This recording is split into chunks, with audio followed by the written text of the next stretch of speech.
سلامونه ملګرو، زه ورور راغیم او تاسو ته د یوې نوې کیسې سره راغلی یم. ملګرو، نن چې موږ کوم فلم تاسو ته تشریح کوو، دا فلم د یوې نجلۍ په اړه دی چې نوم یې روبي دی او یو هلک چې نوم یې ټام دی. هغه تښتوي او په یوه عجیبه کوټه کې یې بندي کوي. ټام وایي تر هغو به ته دلته بنده پاته یې تر څو چې ستا زما سره مینه ونسي. دلته د کیسې یو عجیب اړخ ښکاره کېږي، ځکه چې دا نجلۍ یوه عجیبه ناروغي لري. هغې ته د تېرو 24 ساعتونو هیڅ شی په یاد نه ورځي. 24 ساعته وروسته د هغې خپل نوم هم نه وي په یاد. اوس پوښتنه دا ده چې په داسې حالت کې به هغه څنګه له ټام سره مینه وکړي او ټام به څنګه ځان د دې وضعیت څخه وباسي. راځئ دا کیسه په ګډه سره وګورو. کیسه له دې ځایه پیلېږي چې موږ یوه نجلۍ وینو چې نوم یې روبي دی. هغه سترګې خلاصې کړې او ځان یې په یوه بنده کوټه کې ولیدی، په داسې حال کې چې هغه زخمي هم و. بیا یو هلک چې نوم یې ټام دی د کوټې دروازه خلاصوي او دننه راځي. په کوټه کې هیڅ شی نه و، یوازې یوه څوکۍ وه، یو تشناب، یو کموډ او یو 2 انځورونه وه. ټام روبي ته خوراک راوړي او ورته وایي ستا نوم روبي دی، ستا مور یو پریډوټ وه او پلار دې معمار و. ټام ورته وایي ته به دلته تر هغو پورې واوسېږې تر څو چې ستا له ما سره مینه کېږي.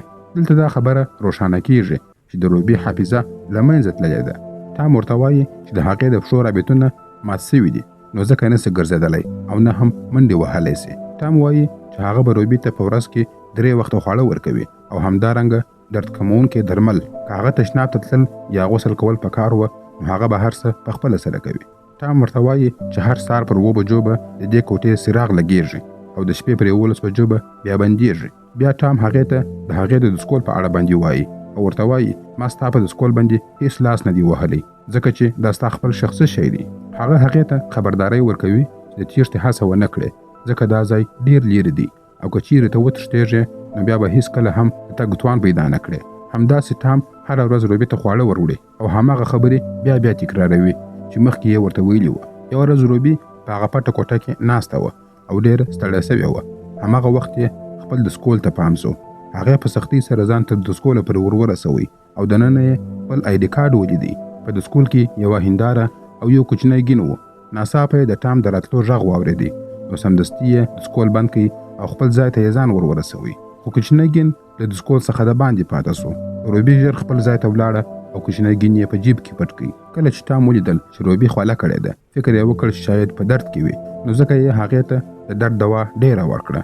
د ډېرې دوا له امله روبي سمدستي ویده سوه. ټام هره ورځ هماغه خبرې تکرارولې. دلته موږ په دې پوهېږو چې ښایي د روبي حافظه هره ورځ له منځه ځي. دا هم معلومیږي چې ښایي روبي د ډېر وخت راهیسې دلته بنده پاته وي، خو هغې ته هیڅ شی په یاد نه ورځي. خو یوه ورځ کله چې ټام د تلو په حال کې و، روبي ترې پوښتنه وکړه ته له ما څخه کرکه لرې؟ ټام ورته وویل نه او له هغه ځای څخه ولاړی. د ټام له تلو څخه وروسته روبي د خپل جیب څخه کوچنی ګین راویستی. هغه حیرانه کېږي چې دا کوچنی ګین څنګه تر دې پورې رسېدلی دی. هغه هره ورځ په دې کوچني ګین سره لوبې کوي او خپل وخت په همدې ډول سره تېروي. هره ورځ هماغه تکراري ژوند کوي. ټام به خواړه راوړل، هماغه خبرې به یې کولې او روبي به هره ورځ دا پوښتنه کول ته له ما څخه کرکه لرې، او ټام به هره ورځ په نه ویلو سره ځواب ورکوي او تلی به. خو یوه ورځ ټام د دې پوښتنې څخه ډېر په غوسه سو. لاس یې پر دیوال سخت ووهي او له هغه ځای څخه ولاړی. کله چې روبي ویده کېدله، ټام به هغه پرېستل، څراغ به یې بندوي او یو سور څراغ به یې بل کوي او له هغه سره به یې یو اډیو هم پلی کوله. په اډیو کې د ټام غږ و چې په هغه کې د روبي نوم او نور معلومات وار په وار سره ویل کېدله او دا خبره یې تکراروله چې ته له دې ځای څخه نسې تللی تر څو چې ته له ما سره مینه ونه کړې. بیا به ټام پر هغه څوکۍ باندې ویده سو. هغه الارم ایښی و. سهار به د هغه په واسطه سره راپاڅېدی. روبي به یې بیا کښېنوله او ناشته به یې ورته ورکړه. دلته 2 پوښتنې زموږ لپاره پیدا کېږي. یا خو ټام د روبي سره مرسته کوي چې حافظه یې بیرته راسي، او یا هڅه کوي چې خپلې جوړې سوي خبرې د هغې په ذهن کې ورواچوي. خو د دې ټولو سره د روبي حالت ورو ښه کېدی. ټام د هغې د پښو تمرینونه پیل کړل تر څو زخمونه یې ژر جوړ شي.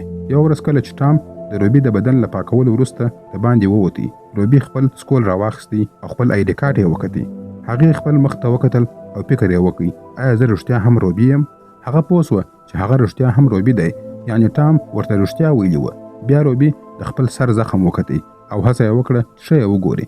ټام دا ټوله د دروازې له شا څخه کتله. روبي د ټام غږ واورېدی، نو ژر یې ښیښه پټه کړه او له هغه ځای څخه لیرې ولاړه.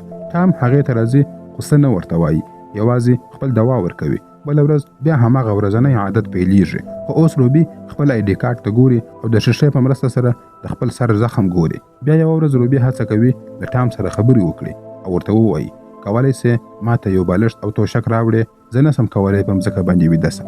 دا خبره چې ټام واورېدل نو سمدستي یې بالښت او توشک راوړل او هغه یې ورته هوار کړه. یو کتاب یې هم ورته ورکړي. کله چې روبي دا کتاب ویني نو ورپه یاد سي چې دا کتاب یې مخکې هم لوستلی و. هغې دا خبره ټام ته وکړه. ټام چې دا واورېدل ډېر خوشحاله کیږي او وایي که یو څوک خپل حافظه له لاسه ورکړي او بیا هغه شان یا خلک وویني چې ورسره یې مینه درلودل نو یادښتونه یې بیرته راګرځي لکه څنګه چې تا اوس وکړل. اوس موږ ته دا خبره روښانه کیږي چې ټام یوازې د دې هڅه کوي چې د روبي حافظه بیرته راوګرځوي. ښایي هغه له پخوا څخه روبي پیژندله، خو که یې پیژندل نو بیا یې ولې دلته بندي کړی ده. ټام له روبي څخه پوښتنه کوي چې که ته بله کومه غوښتنه لرې خو راته ووایه، که یو څه څښل غواړې هغه هم راته ووایه. روبي ورته د خپل د خوښې څښاک نوم وراخلي. ټام سمدستي هغه راوړي لکه له مخکې څخه یې چې تیار ایښي وي. کله چې روبي هغه څښاک وڅښي نو ورته یاد سول چې دا یې مخکې هم څښلی و. روبي د هغه څخه پوښتنه وکړه ته څنګه پوه سوې زه به همدا څښاک وغواړم؟ ټام وایي زه په دې ښه پوهېږم ځکه چې ته تل همدا څښاک څښې. کله چې یو ورځ روبي یوازې په کوټه کې کتاب ویلی د کتاب په وروستۍ پاڼه کې یو څه ویني. لوستل یې ورته سخت و نو هغې یو فکر وکړي. شیشه یې راویستل او د انعکاس له لارې یې هغه لیکلی خط وویلی. پر پاڼه لیکل سوي وه د هغه پر خبرو باور مه کوه. کله چې ټام راځي روبي هغه پاڼه پټوي. ټام ورته وایي دا کتاب ستا ډېر خوښېدی، تا به همیشه همدا کتاب ویلی. ټام چې ووځي روبي بیا هغه لیکنه ګوري او پر هغې باندې لاس راتېروي نو لیکنه ورو ورو پاکیږي. هغې ته په یاد ورغله چې یو څه یې د دیوال شاته پټ کړي وه. سمدستي توشک لیرې کړل او دیوال یې وکتي. هلته یې ډېرې سوځېدلې د اورلګیت خاشې ولیدلې. دا معنا لري چې هغه له ډېر وخته څخه همدلته بنده ده او له ټام څخه به یې د اورلګیت خاشې غلا کولې او د هغې په واسطه سره به یې په کتاب کې شان لیکله. د روبي حافظه او حالت ورو ورو ښه کېدی. یو ورځ ټام ورسره ډوډۍ خوري. روبي د هغې څخه پوښتنه کوي چې تا دا کار له څو نجونو سره کړی دی؟ ټام ورته وایي ستا څه مطلب دی روبي؟ روبي وایي زه یقین لرم چې تا دا کار له نورو نجونو سره هم کړی دی. ته هغې نجونې تښتوې او بیا هغوی ته وایې چې تاسو تر هغو پرې نسئ تللی تر څو چې تاسو له ما سره مینه ونه کړئ. ټام چوپ پاته کیږي. ښایي پر هغه باندې د روبي دا خبرې بدې لګېدلې وي. روبي په قهر سره ورته وایي او که هغو نجونو ستا سره خبره ونه منله ته به هغه ووژنې، که زه هم ستا سره مینه ونه کړم ته به ما هم ووژنې. ټام په غوسه سره لاس پر میز باندې ووهي او د اوښکو په ډکو سترګو سره یې وویل ته زما په ژوند کې یوازینۍ نجلۍ یې، ته لومړی او وروستۍ یې. روبي د هغه لاس نیسي او ورته وایي ما یوازې داسې احساس وکړ، هیله کوم ما وبخښه. یوه بله ورځ بیا دوی یو ځای ډوډۍ خوري. خو دا ځل د ډوډۍ له پیل څخه مخکې روبي وایي کولی سې یوه دانه شمعه راوړې، زموږ ډوډۍ به ښه رومانتیکه سي. ټام ژر شمعه راوړه او هغه یې بله کړه. روبي په زړه کې دا پلان لري چې زه به بیا د اورلګیت خاشه غلا کړم. هغه ټام په خبرو بوختوي او د یو بد خوب کیسه ورته کوي. ټام د هغې خبرو ته غوږ ونیوي نو روبي ژر د اورلګیت خاشه غلا کړه او پټه یې کړه. ټام چې ولاړی روبي د خپلو پښو زخم ګوري، ورو ورو درېږي او قدم وهي. حالت یې ښه کېدی.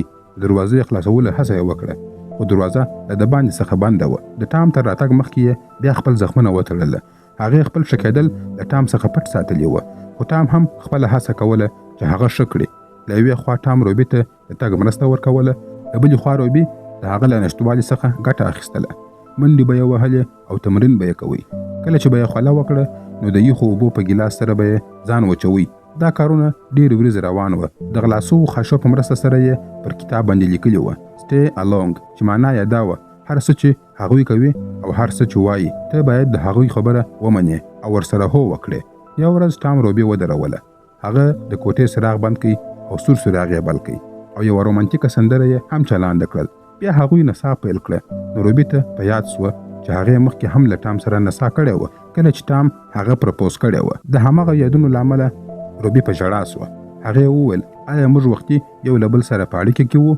بیا روبي د ټام د ښکلولو پر مهال ژړا پیل کړه. وروسته یې له ټام څخه وپوښتله دا ټوله څنګه پیښ سول؟